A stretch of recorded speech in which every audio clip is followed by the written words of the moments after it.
Vamos estudar então as forças visuais, que são aquelas forças que atraem o nosso olhar ou que desviam a nossa atenção. Como que isso acontece? Quando a gente olha esse círculo, no centro do quadrado é uma figura estática, é uma figura estável. Nosso olho é conduzido para aquele ponto e a gente não desvia a atenção, muito pelo contrário, ele atrai o nosso olhar. É uma figura bem composta, equilibrada, simétrica e que não deixa dúvidas. Mas quando a gente olha esse círculo em relação ao quadrado, a maioria dos estudos sobre a percepção visual são feitos com milhares de pessoas, como elas percebem essas formas, essas composições. Nesse caso, a maioria das pessoas percebe esse círculo como se ele estivesse se deslocando em direção para cima e para a direita. A maioria das pessoas. Pode ser que alguns de vocês não percebam assim, mas ele não está estático. Qualquer um vai perceber ou vai ter a sensação de que tem um movimento nessa composição. Ele tende a se deslocar. Mas quando tem um movimento, o que faz uma coisa ter movimento? Para ter um movimento precisa ter uma força, né? Precisa ter um deslocamento e esse deslocamento é provocado por uma outra força. Que força? Que força é essa que faz a gente perceber esse ponto como se estivesse em movimento?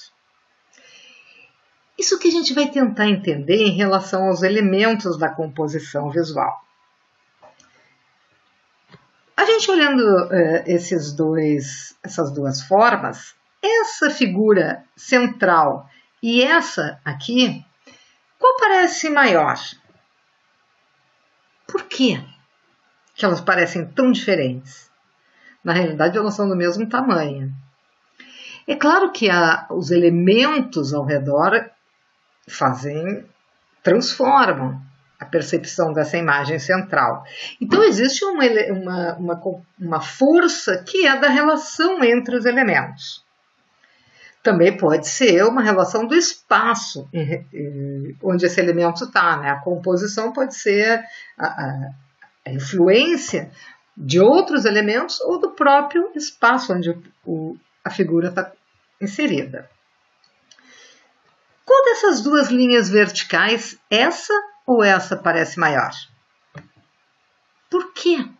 Se elas são exatamente do mesmo tamanho.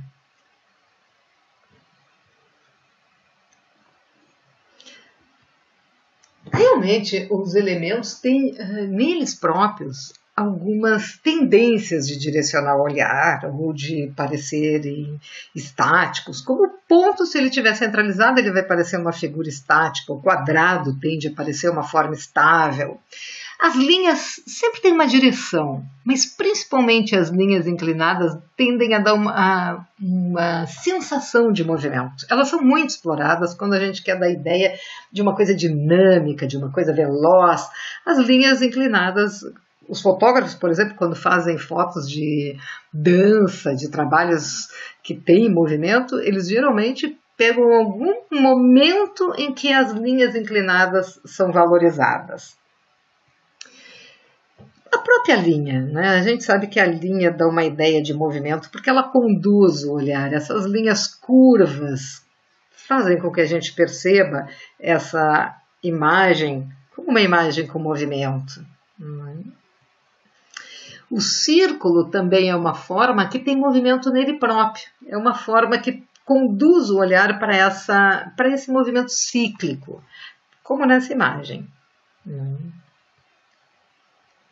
Claro que os designers e os artistas exploram a direção do nosso olhar, conduzindo o nosso olhar, né? Nesse caso, por exemplo, com esses elementos repetidos, a gente tende a olhar e acompanhar esse movimento. Aqui também, a gente percebe como um movimento essa repetição das formas, o desfoque de movimento é um elemento gráfico muito conhecido, quando a gente quer dar uma ideia de velocidade Então, esses elementos, eles conduzem o olhar, a gente movimenta o olhar em relação à imagem que a gente está vendo. O olhar nunca é fixo, né? A gente percebe as coisas e o olho está sempre em movimento. Quando a gente olha para um rosto humano, por exemplo, a gente olha o olho, o nariz mexendo, a nossa imagem é um conjunto de imagens instantâneas. A gente percebe, sempre observando, o olho nunca está parado. Mas a gente tem algumas tendências que atraem o nosso olhar para uma determinada região da imagem. Por exemplo, a gente chama inclusive da regra dos terços, quando se divide uma imagem em três, as linhas atraem muito a nossa atenção. Se a gente pensasse, voltando naquela imagem, o que ele tinha na mão? Provavelmente não tenha chamado muita atenção de ninguém. Mas se fosse um filme com uma imagem que passasse rápido, e é de um filme, mas se a imagem passasse rápido e o objetivo fosse que se percebesse o que ele tem na mão, que é a chave da história, provavelmente muitas pessoas não teriam percebido que ele estava com um anel na mão, porque chama muita atenção o olhar dele nessa imagem. E isso está muito relacionado também com a direção do nosso olhar em relação aos nossos hábitos de leitura. A gente tende a visualizar primeiro essa área aqui de cima, aí o nosso olhar desliza pela imagem em direção a esse canto embaixo à esquerda, à direita. Começa à esquerda em cima e tende a terminar a leitura da imagem no canto inferior direito.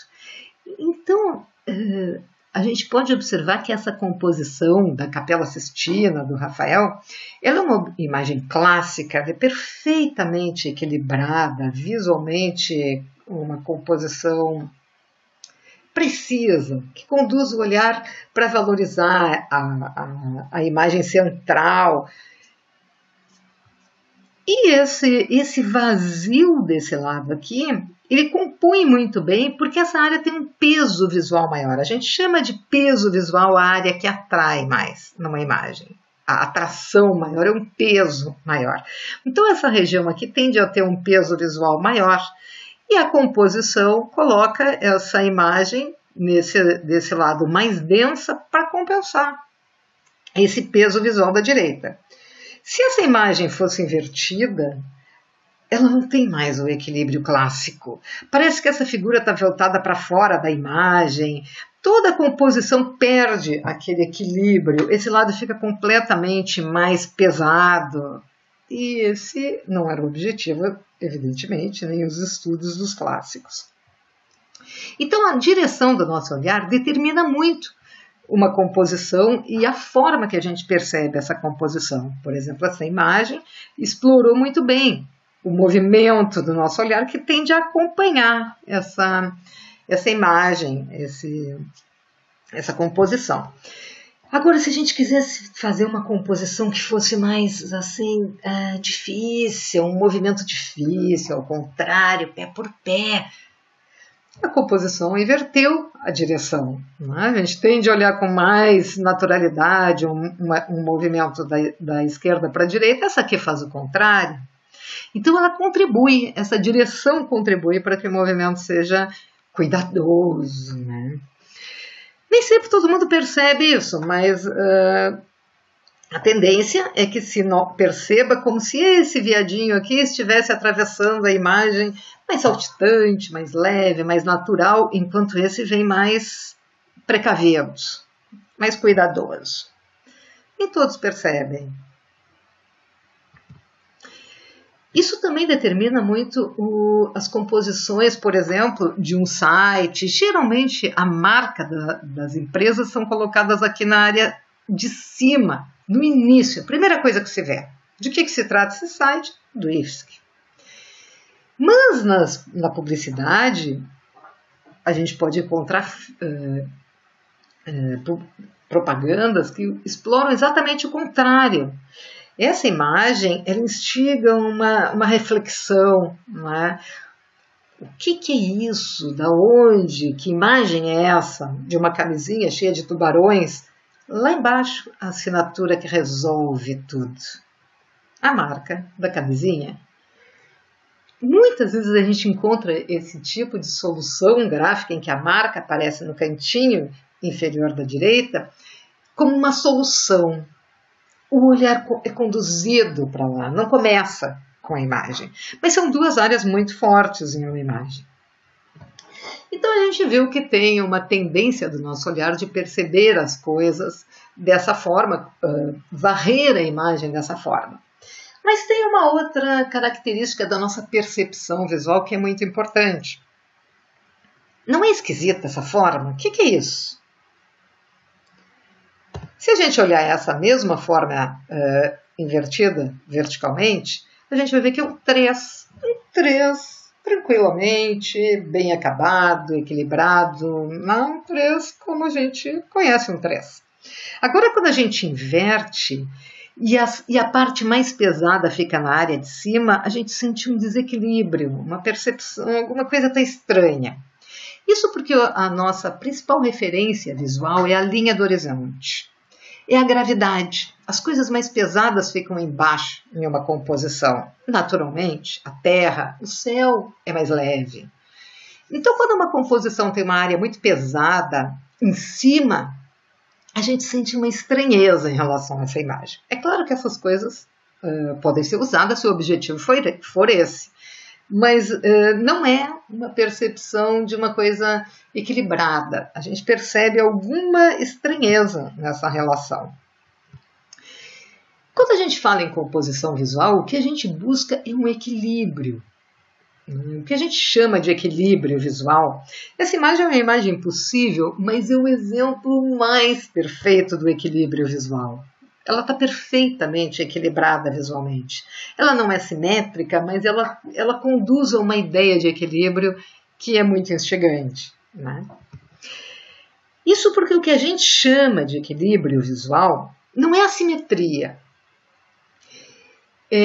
Os autores falam muito em contraste e conflito, em algo que não está bem, que cria uma confusão. E o contraste é uma solução interessante. Esse conflito, ele acontece quando parece que tem alguma coisa fora do lugar. Essa imagem, por exemplo, uma forma perfeitamente equilibrada é uma forma que a gente não fica com a sensação de que precisava puxar um pouquinho mais para lá. Essa imagem ela não está centralizada, essa linha ela está levemente deslocada para a esquerda. Então, quando a gente olha essa imagem, a gente tem uma sensação assim de tem uma coisinha errada. É como quando a gente vê uma composição de duas fontes num texto que são parecidas, mas não são iguais. Duas fontes assim, sem serifas, fontes limpas, por exemplo, combinando uma Arial com uma Helvética, por exemplo, que são duas fontes que têm características próximas, a gente acha meio estranho aquilo. Então, uma técnica visual muito importante para construir o equilíbrio é o contraste. Essa imagem ela não é simétrica, mas ela tem um equilíbrio. Ela não dá uma sensação de erro, de confusão, de dar vontade de puxar um pouquinho mais para lá. Ela é uma imagem muito bem feita, muito bem determinada, né? É uma imagem que não é simétrica. E a simetria, às vezes, ela é uma solução gráfica muito útil, muito interessante, quando a gente quer transmitir uma ideia de uma coisa clássica, uma coisa estável, uma coisa estática. Mas quando a gente quer criar alguma atração na imagem, não precisa usar a simetria completa. Por exemplo, essa é uma imagem simétrica, mas ela está deslocada na página. Isso dá uma possibilidade de tornar a imagem mais atrativa, menos convencional. A tendência natural seria botá-la no meio da página, né? E aí ficaria uma imagem monótona, digamos assim. Esses estudos são muito interessantes, por exemplo, os estudos que o Mondrian fazia lá no período, no início, na década de 20, por aí, naquele período entre guerras, que havia tantos movimentos de arte tão forte, discutindo as características da imagem e tendendo aos movimentos mais abstratos na arte, o Mondrian fazia estudos muito aprofundados sobre o equilíbrio das formas. Ele, como artista, dizia que não queria, não achava legal tentar influenciar as pessoas criando uma historinha, representando uma história imaginária que não existe, porque aquilo ia influenciar emocionalmente os observadores. E ele queria atingir a razão, a inteligência. Então ele buscava formas que fossem perfeitamente equilibradas. Se todas essas formas tivessem o mesmo tamanho, o azul ia parecer estar mais atrás, o amarelo apareceria se destacando, porque o azul sempre dá uma ideia de profundidade e o amarelo salta aos olhos. Então ele ficava estudando como chegar num equilíbrio perfeito entre essas formas. Os quadros dele, no final da vida, foram vendidos por milhões de dólares, né? Um quadro foi 5 milhões de dólares. Então, o que esse ponto parece que está fazendo aqui? Ele está em movimento? Ele não parece que está caindo? Essa sensação acontece em relação ao espaço que ele está contido, o vazio. E o vazio é fundamental numa composição. Claro que a gente tem as influências dos outros elementos numa composição, os elementos entre eles, a influência do espaço e o elemento, a influência da direção do nosso olhar, a influência da nossa percepção da linha do horizonte e da gravidade, mas o elemento base é o espaço onde as imagens estão contidas. Nessa imagem, por exemplo, qual é a sensação que essa imagem transmite? Não é uma sensação de liberdade, peito aberto, braço aberto para o céu, para uma situação. Ela é toda composta para transmitir essa ideia. Mas não é porque ele está de braço aberto e peito nu, aberto, que isso dá uma sensação de liberdade. A sensação de liberdade está no vazio. Se essa imagem fosse um pôster horizontal, cortado aqui, não daria uma ideia de liberdade. Muito pelo contrário, podia transmitir uma sensação de claustrofobia. É o vazio que é importante nessa imagem. É o mais importante, é o elemento mais importante. Aprender a trabalhar com o vazio é fundamental. Esse pôster de design de automóveis, era um concurso de design de automóveis, faltou automóvel. Falta o carro aqui. Então eu acho que é uma sacada gráfica de explorar o vazio. Esses fones de ouvido, eles são o vazio. Não é perfeita a ideia, apesar de que essa campanha da JBL, ela tem algumas críticas que eu vi depois, mas eu acho graficamente ela é uma solução genial, né? Porque o vazio separa tudo que está acontecendo de quem está ouvindo música, de quem está usando o fone. Ela tem uma crítica, né? Porque realmente a pessoa não está nem aí para a situação, a mulher está representada como cheia de bobs, como se fosse atrapalhar a vida, e a felicidade era estar longe disso, né? Mas, independente dessa questão que eu acho que é pertinente, cancelando ruídos, elas berrando e a imagem se refere a cancelando ruídos. É muito boa a composição. Essa aqui é uma capa de livros que também explora a mesma coisa, uma longa fila de homens mortos. Só não aparecem os homens, era um jantar e falta todo mundo. Onde estão? Então, o importante é a gente pensar sempre nessas relações entre os elementos e considerar cada elemento do design com a sua personalidade própria. O que ele tende a fazer? Cada elemento precisa ser considerado como um elemento importante que vai influenciar no restante da composição e vai gerar significados.